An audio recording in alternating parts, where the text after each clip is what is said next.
آواز مرغ کو، آواز مرغ کو.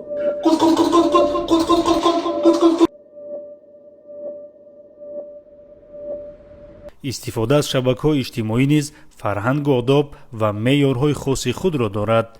امروز شبکه‌های اجتماعی را تمام قشرهای جامعه وسیع استفاده می‌برند و هر یک عکس و نوار یا محتوای نشر شونده می‌تواند به جهانبینی، آداب و اخلاق و فرهنگ شهروندان مخصوصاً نورسان و جوانان تأثیر جدی رساند. متاسفانه تا حال بعضی از استفاده برندگان شبکه‌های اجتماعی دیده و دانسته با مقصد زیاد نمودن شماره ابونچیان، جلب توجه بیشتر و به دست آوردن منفعت مالیوی به نشر و پهنسازی موادهای غیر اخلاقی ادامه می‌دهند. در همین زمینه از جانب کارمندان شعبه گفتگوی جنایتی ریاست وزارت کارهای داخلی در شهر دوشنبه عملیات مخصوص برگزار کرده شد. در نتیجه شهروندان قاسموف ایدیبک سال تولدش 1994، علیموف فرخ سال تولدش 2007، علاخانزاده مبارکشاه سال تولدش 2003، اولیموف جامی سال تولدش 2001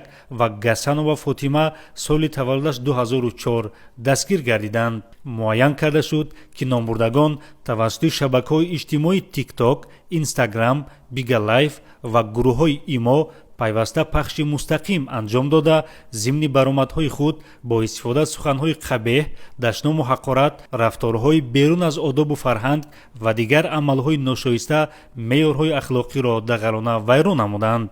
من 2 سال میشه در شبکه‌های اجتماعی ویدیوهای بداخلاقانه پخش میکردم.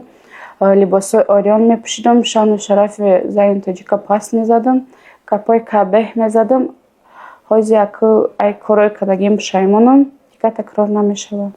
مخصوصاً شبکه اجتماعی بیگا لایف امروزها به میدان پخش مستقیم و پهنسازی عملهای غیر اخلاقی تبدیل یافته است. چنانه به مشاهده می‌رسند متاسفانه امروزها شماره زیادی جوان دختران و جوان پسران از آن استفاده نموده در پخش مستقیم عمل و رفتارهای غیر اخلاقی را انجام می‌دهند. مدت 2 سال می شود در بیگا لایف افیر میکنم، مردم داشنا میکنم، حقارت میکنم. 10 روز پیش در همه پشت موسیقی در افیر خودم افیر کردم، زیاده 400 نفر زیاد بود، حقارت های بیزیبشون کردم، در حالت مست بودن. هر یکشون بخشش میپرسم. استفاده برندگان شبکه‌های اجتماعی هشدار داده میشوند که هر گونه عمل و رفتار بیرون از آداب و اخلاق حمیده انسانی زیر نظارت قطعی مقامات حفظ حقوق قرار داشته نسبت به قانونشکنان چاره‌های دخلداری قانونی اندیشیده میشوند. وابسته به کردارهای قانونشکنی صادر نموده دستگیر شدگان نسبت به 4 نفر به نام بلاگران جزا در نمود حبس مأموری به مهلت 12 شبانه روز تطبیق گردید. نامبردگان دوام مهلت حبس مأموری به اجرای کارهای تمیزکاری و روبوچین و دیگر کارهای منفعتناک جمعیتی سفربر کرده می شوند. نسبت به گسان و فاطمه باشد نسبتش جریمه مأموری تعیین کرده شد.